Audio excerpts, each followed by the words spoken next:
ขีทีคาโยภวะอภิวาสนาติริสัญญังตุนาลาเมตตะสัพพะโลกัสสะมานาตะภะวันสัพพะริมาณพุทธังอโทจานิวิญญาณสัมมารินะ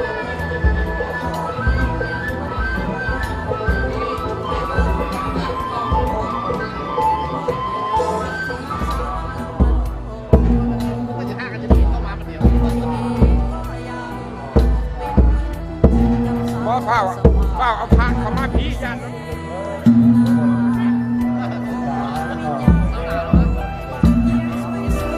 หาคู่ในฝันไปกับหนุ่มน้อยเวียงจันทน์ได้เป็นเพื่อนยามาลุ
พักไก่ประดับประดาพักไก่ออกก่อนเลยลูกในฝันไปกับหนุ่มน้อยเวียงจันทน์ได้เป็นเพื่อนยามาลุ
ปะทางนิทาปะทาง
เ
ที่ก็มาเทียนในครูบาอาจารย์เด้อหรือว่าสันในโต๊ะหรือสันพระเข้าบ่เนาะจัดจังไดกรรมการเขาจัดใส่พระเข้าหรือว่าจัดใส่โต๊ะไปรับประทานอาหารเนาะรับประทานอาหารแล้วกินข้าวอิ่มแล้วเราจึงมาเอาแจกเงินสัตว์เด้อเดี๋ยวเด้อเอาคนเดียวส่งมาแล้วเราก็ไปรับประทานอาหารเด้อเดี๋ยวเด้อไปรับประทานอาหารทุกแหละทุกทั้งเส้นแหละมันจัดให้จัดยูโต้หรือว่าเห็นประกอบกับย่อมาเนาะเห็นประกอบกับย่อเริ่มมาเท่านี้จะว่าจัดยูโต้กับนิมนต์คนไปสักนิมนต์มาเด้อเอาโหเจริญพรนั่นกระพุ้งเนี่ยอาหารต่างเดี๋ยวพ่อเดี๋ยวว่ามันออกรอบเอาตัวลุงเลิกตัวหงทานนะ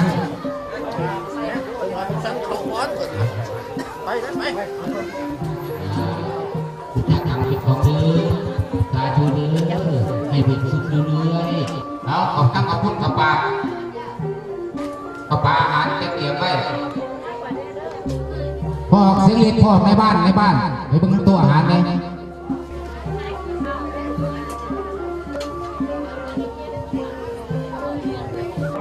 ดีไปเบิ่งยอดพากันทุกคน ขอให้คุณแม่เจ้าสละพระบาทมั่นคงทำคอยจะได้เก้าตั้งเราแสดง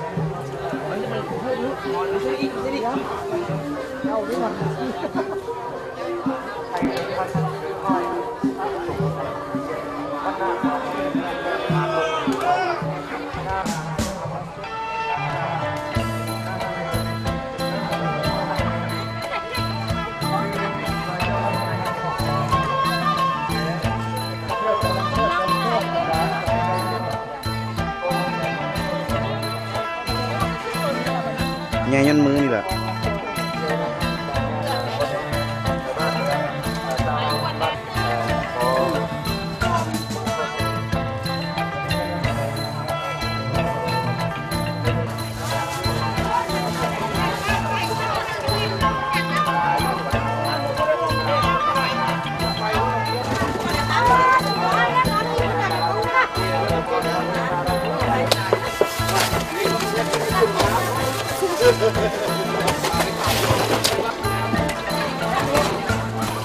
โอ้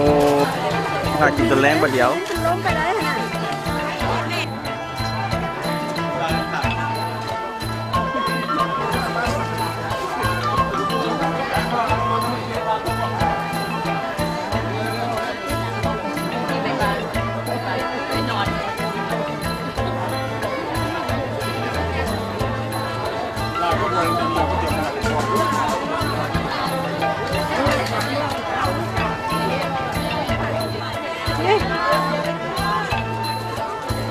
เจ็บลงไปเด้อเจ็บเด้อ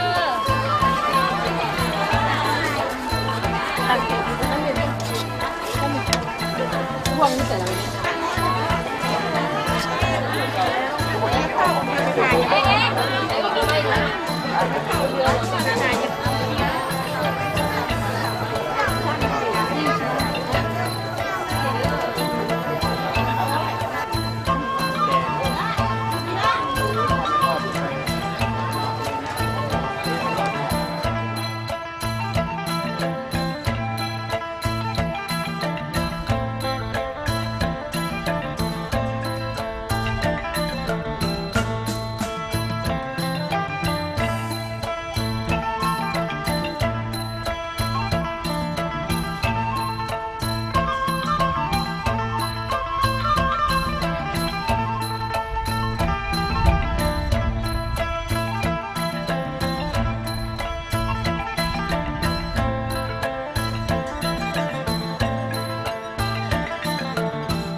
ทุกคนรวมกันเป็นความผิดของคนเดินเอาก็มาใส่ตาครับบุญวัฒน์เป็นนำมาดูอานิสงส์ของตนตนบาทำข้อสารผู้ที่ทำให้ดีหลวงสุดตนบาญาติขาบุญตาเขาพงยันเชื่อเขาข้อมาต่างๆเป็นความสุขตัวรวยเขาแล้ว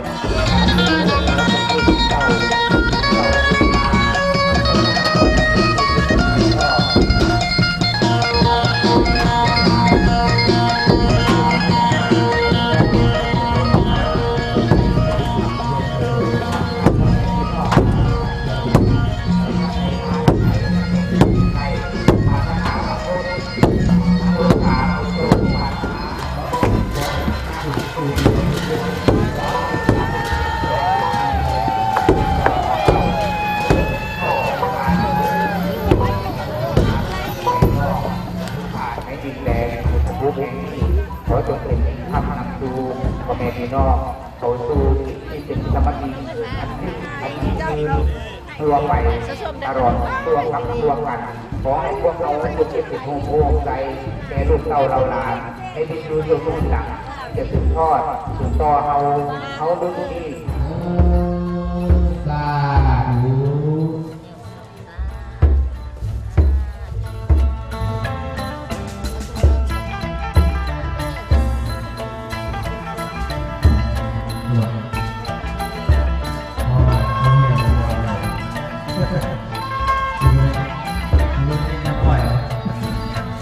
เอาไปอีกแล้วเป็นจะใจเนาะเป็นบอกคุณโลเป็นลาดดิแลเอาพอแม่เด้อตัวกาสิคัดก็โอ้ยเป็นซื้อกระห้องได้หาตัวเดียว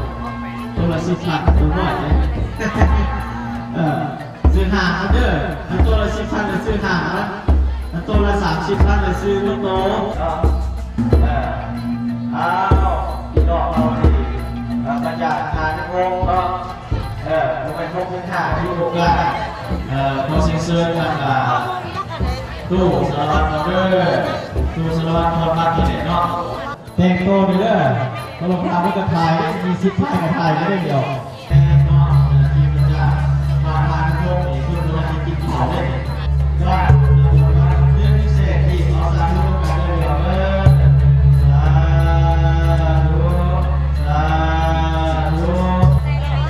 ภาษาสำคัญเลยกำลังแรงเด้อกำลังแรงภาษาเราก็เก็บเอากองลงมาดิ3 แบกล่า3 เซนแบก11 พันเอาให้จ่ายทุกวันแบกไปหมดแล้วบัดต้นไปต้นไปแล้วเรือประตูสมบูรณ์ตั้งมาไว้เนาะ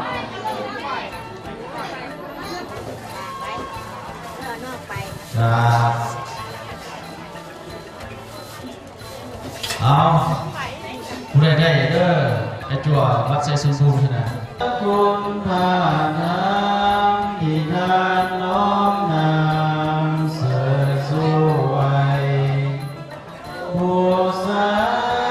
คุณพาสมที่นานดำลงผู้สาการคุณพาผู้ที่วานิสุและพวงใสสองคุณพาทางจากสามคุณพาสวงที่ทานดับดวงสนากับสีนิสายไว้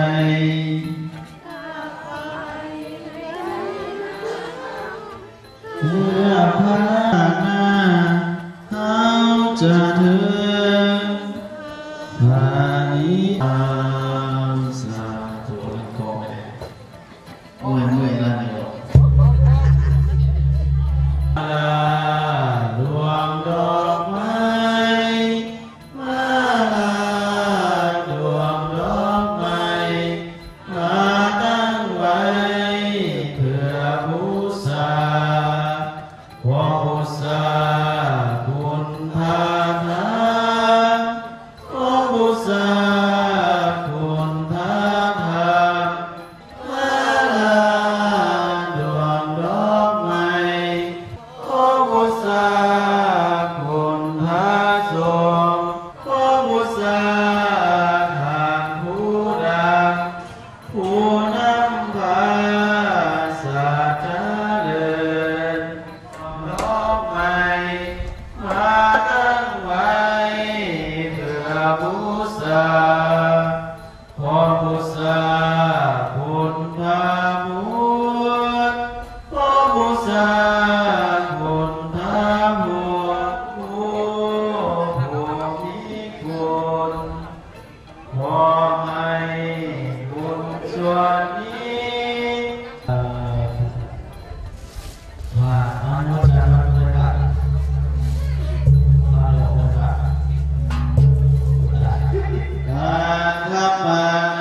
สา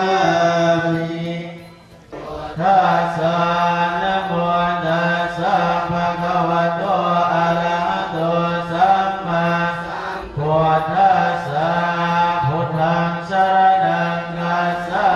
มิธัมมังสรณังคัจฉามิสังฆังสรณังคัจฉามิทุติยัมสรณังคัจฉามิมังสรณังคัจฉามิตติยัมปิสังฆังสรณังคัจฉามิอุตตสวันทันเทเจติยังสัมพังสมังโพธิพุทธโรปังสกลังสนาวจสามนัสสะเจวะวันทังสาธุสาธุสาธุกามิสาธุกัญญกรรมวจีกรรมมโนกรรมสัพพะปังพุทธังอโหสิวจีกรรมมโนกรรมสัพพะปังสังฆังอโหสิทุกสัพเพสัทธาสิ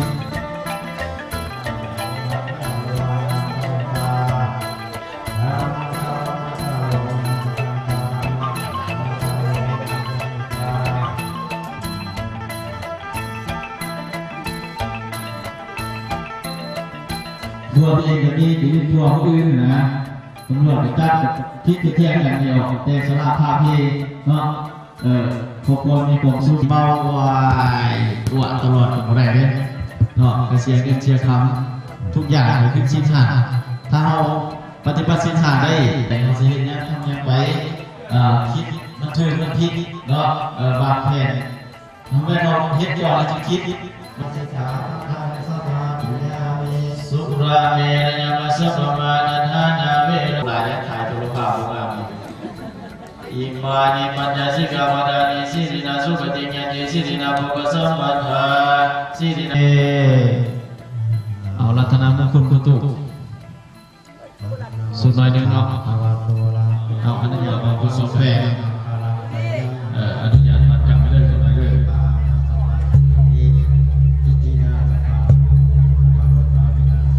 วินังยาวานิบานาสารนังกัสสามิราสันโตวะโจระโตวะมนุสันโตวะอามาคาโนวะนากานาโตวะสันนาปัตโรกาโตวะสันธมันโตวะสันติติโนพระนิโยดัสสะโอภะภะคะนิโยดัสสะภะละวะตะภะระนิโยปัญญามะตติวิธัมมัญญกิมะมันตะระธัมเมสิบาลิตันธัมมัญญมะเยภะโอเนวะมนุสัจจมังคะระเนโพหิมังคะระโมตมังอาเสวะนะจะภารานะปณินันจะสุเสวะนะโพสัจจะโพสนิญาณังอิตามังคะระโมตมังมาโสญะโมเปจากะตะโมญะนะจะสัมอุปนันนะโมตตะลัสสะสังฆโมอานะโกลาจักะมันนะอิตามังคะระโมตนะนิวัตโตจะสันโตนิจักะตะยุตตะกะเลนะธัมมะสังฆังจะอิตามังคะระโมตมังกันติจัตตาวะนะสัตตะปะรสิตาอาสันติตันติสัมมังคารามุตตะมันติยันตุนิโมปัสสะเมโตเนสะกะตะวะสังฆารัตนะโกสัตตะโมตะมะมาระกะหุนเนยะปะหุนเนตะโกตะนะวัตตะโกสิริวัตตะโกญะสาวัตตะโกภะลาวะวัตโตสัพพะมังคลังลากันโตสัพพะเทวนะสัพพะธัมมานุภาเวนะสัพพะหลายเหล่านี้แก่พระสงฆ์แบ่งเสสมบูรณ์เพื่อประโยชน์และความสุขเรือนจะให้พวกน้อยในกับปัญญาว่าจะมีทานังเมปาริสุทธังอาสวะขายะวหังนิพพานะสังกตังมุนโตพวกขน้อยทั้งหลายกองเพลงต้นกระเพื่อนและเครื่องบริวารทั้งหลายเหล่านี้เพื่ออุทิศให้แก่ดวงวิญญาณปู่ย่าตายายสามีภรรยาเจ้าเก่าแม่ลางและครูบาอาจารย์ผู้ที่มีอุปคุณแก่พวกน้อยก็ขอให้มาหักเอามาจับมาโจมเอาถ้าได้มาหักแล้วไป ให้เกิดดีถึงสุขถ้าตกทุกข์ให้พ้นจากทุกข์ถ้าได้มีความสุขแล้วให้สุขยิ่งขึ้นไปตราบต่อเท่าเข้าสู่พระนิพพานในอนาคตการเบื้องหน้านั้นเถิดขอพุทธคุณส่วนนี้จงย้อนกลับมาคำสู่ชีวิตของพวกขน้อยเฮ็ดน้อยในหลายเฮ็ดฝ่ายในกอบโศกสตาวาสนาที่พวกขน้อยยังอับอยู่ในศาสตร์นี้ยังบ่ร่ำบ่รวยยังบ่อยู่ดีมีแฮงยังบ่มีโศกก็ขอให้โศกให้ใสดวงชะตาวาสนาโศกคำได้โศกคุณอยู่ในธุรกิจพวกขน้อยแด่ก็พาเถิดสาธุสาธุสาธุอนุโมทนาเอาการนี้ด้วยกันเดียวการนี้นวัจจานวัจเจนะสวะ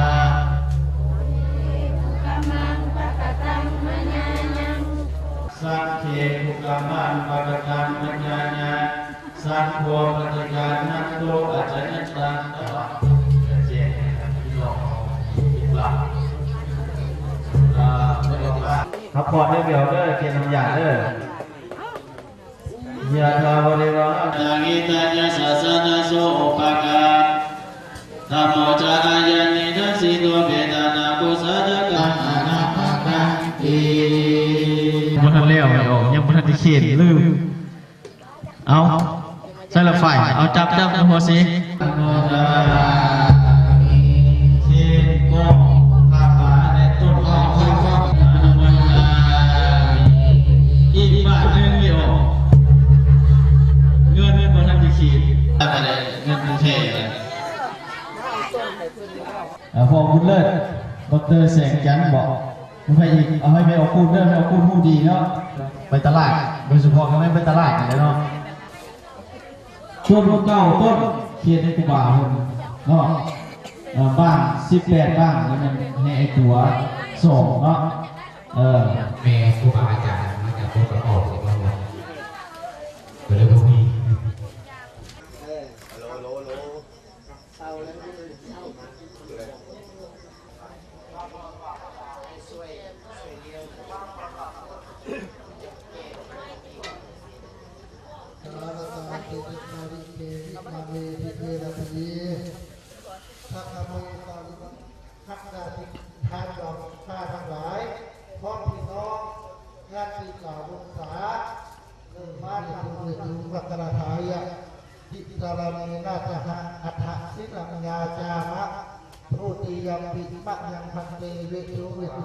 สัมมาสัมพุทธัสสะนะโมตัสสะภะคะวะโตอะระหะโตสัมมาสัมพุทธัสสะนะโมตัสสะภะคะวะโตอะระหะโตสัมมาสรณังคัจฉามิติยัมปิพุทธังสรณังคัจฉามิอานาภิปาตาเวระมณีสิกขาปะทังสมาธิยามิอะทินนาทานาเวรมณีสิกขาปะทังสมาธิยามิมุสาวาทาเวรมณีสิกขาปะทังสัมมาทิยามิโภชนาเวรมณีสิกขาปะทังสัมมาทิยามิวิกาลาโภชนะเวรมณีสิกขาปะทังสัมมาทิยามิมาลาเวรมณีสิกขาปะทังสัมมาทิยามิสีเลนะนิพุติเนียติตัสมาสีรังวิโสทะเยสาธุอนุโมทนา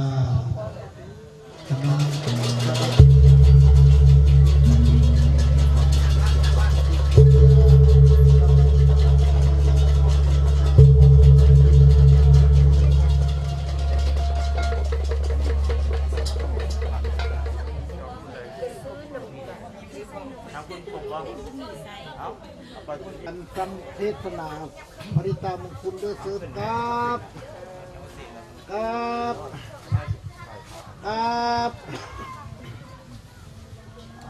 เสริญตั้งจิตตั้งใจสมาธิฟังเทศนา อาณาติเล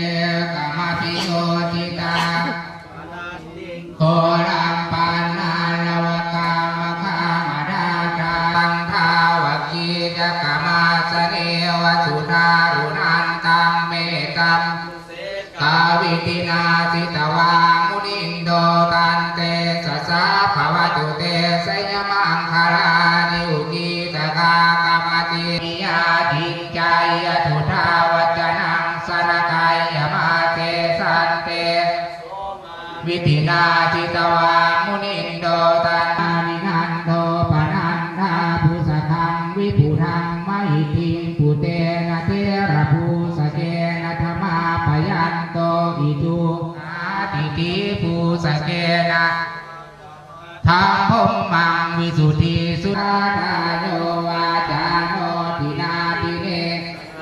มาตันติตวานาเนกาวิวิธานิจุปานินังปุเรตวาปลามิสัมภาปาโตสัมโพธิมุตมังวลังปะทาคินังปะทาคินังมโนกรรมังปณิทิเตปะทาคินาปะทาคินานิกาตวานรพันธาเตวาพุทธารัตนังอุสถังอุตมังวลังอิตังเทวมนุสานังพุทธเตเสนะโสปาสเมนตุเตสกาตวาธรรมรัตนังอุสถังอุตมังวลังปาลิลาอุปสามานังสาธุคติโยตาปฏิสารานิตาปฏิปรามโนอัตถสัพพะ